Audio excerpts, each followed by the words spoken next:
nila. Gusto nun ay sa maaluwang lugar. O, ito kasi, hindi maaari. Ilaw lang naman ang ganda. Ay, pag pumasok at may trabaho at bumaha, ay hindi pwedeng So, gawin. makakatawid naman. Kaya kung makapakalakabato dito, ba't sila man tatawid? Ay, di mauhuli naman. Ay, kakakatulahin mo naman. Ha? Kakakatulahin mo ng takbo ng panahon.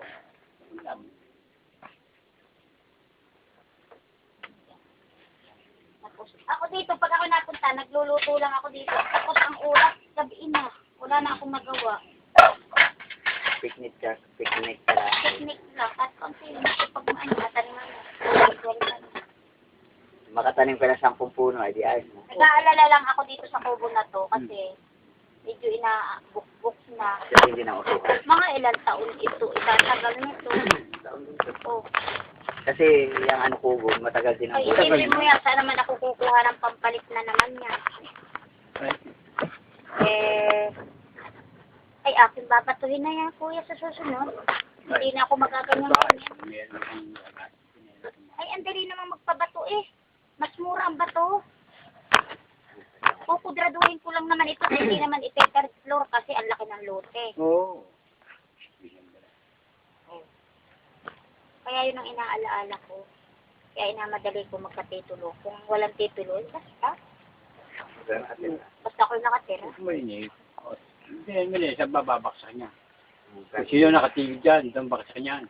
Katulad ko, papahig ba ako? Maganda ko ng gano'n, ano sila? Iswerte. Matag pa lang akong pinangalagaan doon. Ilang taong pinangalagaan na ito? Sa 24 taon na ako dito niya.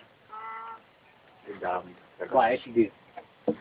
Sige, sinong tao, tanong ni Lydia mong almas na yan. Ikaw, iniilagan ka kasi si Kuya Melchor Ika, may nagtatanong nga dyan babae.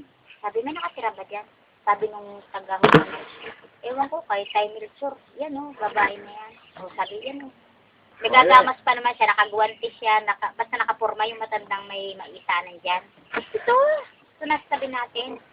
Ang nagtatanong? May nagtatanong na babaeng nakadaster na. Sa kanya? Oo, may mga bahayan ba dyan? Oo, ewan kay Tay Melchor yan. O, babae na yan ang nakatira dyan. Hindi, tinanong sa may bahay na yan. Oo, yung may garden na babae na matanda. Oo. Sabi niya, may mga bahayan ba dyan? Ewan kay Tay Melchor. Bakit? Wala ko silang mata? Tapos sabi ko ay ano. Natatanong nila pari sagingan. Di ba?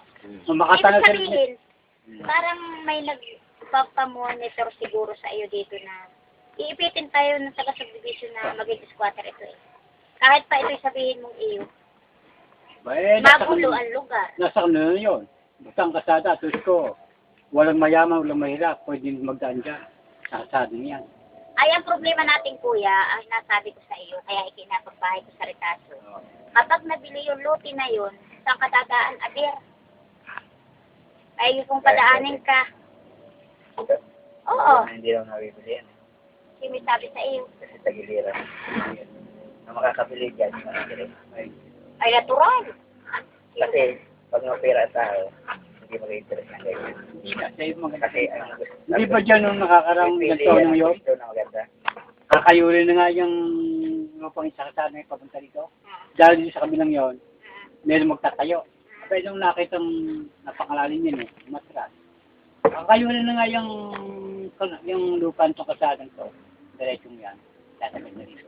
Hindi kami kundan. Ay nawalang gana yung kuhan.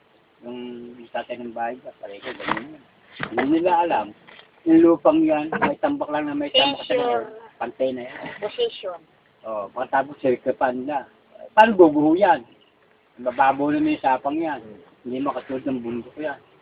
Ayos, yan ba?